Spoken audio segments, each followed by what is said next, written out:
In this part 2 of setting up your tactics, I will show you how to set up your custom presets.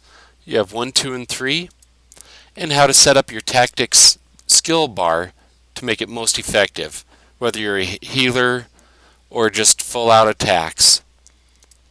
But first, let's take a look at your quick slot skill bar. You can simply press P on your keyboard or click the hand for spells and talents.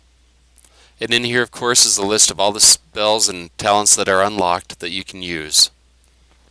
What we can simply do is just left click and grab an open spell and drag it right on down onto our skill bar. This way, while fighting or in game, it's easy to access. You can either press the number for the quick slot that it is in, or you can just simply move your mouse over it and left click on it to activate it. Okay, now back to the talents. And again, to open your talents bar, you can simply press / or come up to the top and click on the bullseye. First, we'll start off with an all-out healer. So we'll take a look at Jawin here. We'll click on Custom Preset 1. Now the purpose of having different custom presets is you can set up, for example, the first custom one as strictly healing, and then of course go down and save the preset. Custom 2 can be set up as perhaps healing and an enchantment, such as a burning weapon, and then save preset. Custom 3 can be all-out attack, and so on and so forth. So first we'll start out with just simply making a healing build. But remember, whichever tactic slot is on top, or labeled number 1, is going to be the priority spell or enchantment to use. And while that's recharging, your character will go ahead and use the other tactic slots. But as soon as the first one recharges, if it's available to be used again, your character will use that first tactic slot as often as it can. Second, of course, as second priority, third as third priority, so on and so forth. So the tactic setting on the left-hand column will determine what we do with the item or the spell that will be in the right-hand column. So go ahead and click on the tactic column, the first one. And of course we have different options here. We can activate something on ourselves, an ally, an enemy. The hero is your main character, and then they have the names of your heroes or henchmen listed as well, or whatever party member you are currently controlling can be listed as well. But we're going to go ahead and click Self. Now as you can see, there's an arrow here. Whenever there is one, it shows that there's a sub-menu. And of course there are more sub-menus beyond this. Now status is basically going to be saying what condition is on you, whether it's slowed movement, if an enemy has grabbed you. We have health, mana, if we want to have it activate when our mana drops, when our health drops, and these other ones like armor are normally most effective versus enemy when you're attacking. So let's take a look at health. We'll click on the arrow again for the sub-menu. And these first few that are listed are going to be when your health is less than 100%, when your health is less than 90, 75, 50, so on and so forth. When you get back down to the lower section, it's going to be when your health is greater than or equal to 90%. So normally a good one to choose is when your health is lower than 50%. That's a good time to activate your healing, so that you don't waste heals, because the healing takes time to recharge. And over here on the right, it's asking us what action do we want when our health drops below 50%. So go ahead and click on Action, and here we have more lists. We have the clear option, where we can just clear and reset it to nothing. We have usability, which of course in here we would find heal.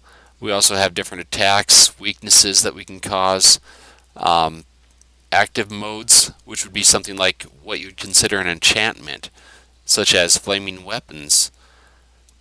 Deactivate a particular mode at a certain time, because whenever a mode is active or you're maintaining an enchantment, It takes away some of your permanent mana.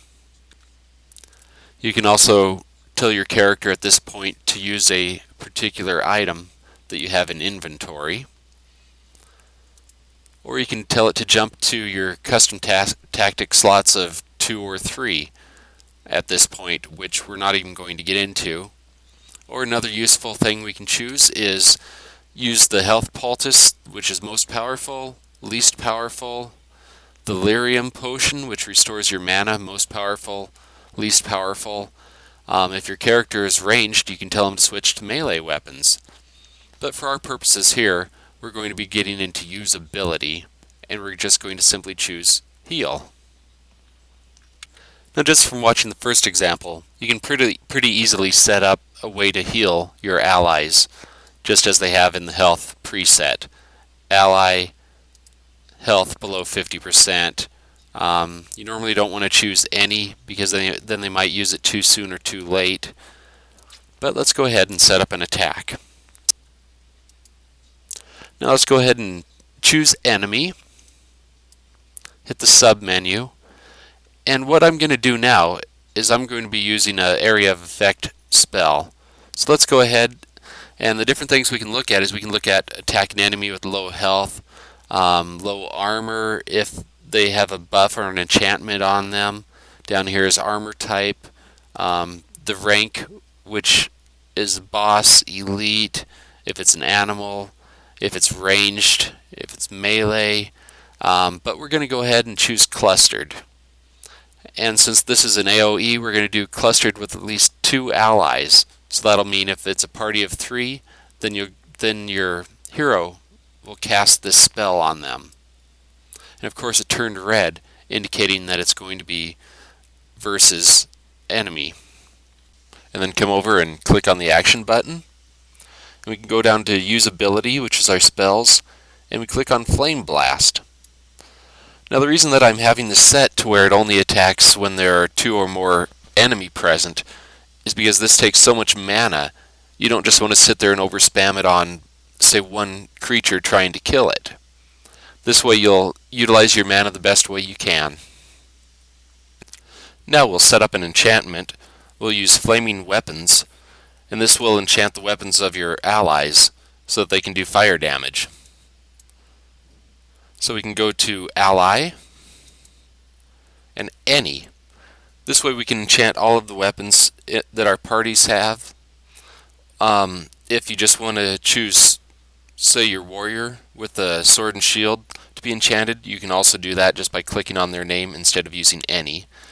Click on Action and Active Mode because it's a maintainable enchantment. And don't forget to save your preset when you're done.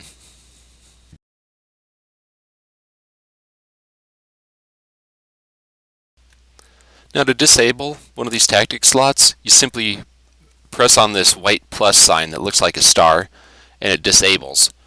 But this did not remove the weapons enchantment. To remove the weapons enchantment, you have to close out the box, and you come down to your character's skill bar and click on the weapons enchantment, and that disables it. And of course it takes time to recharge before it can re-enable. Now if I had not disabled the weapon spell manually through the tactics screen like I had, then your henchman will just recast it again right after you've disabled it. So to keep it permanently disabled, make sure to remove it or disable it in your tactics screen.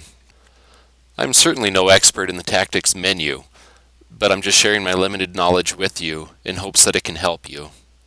If you have questions, please feel free to ask them.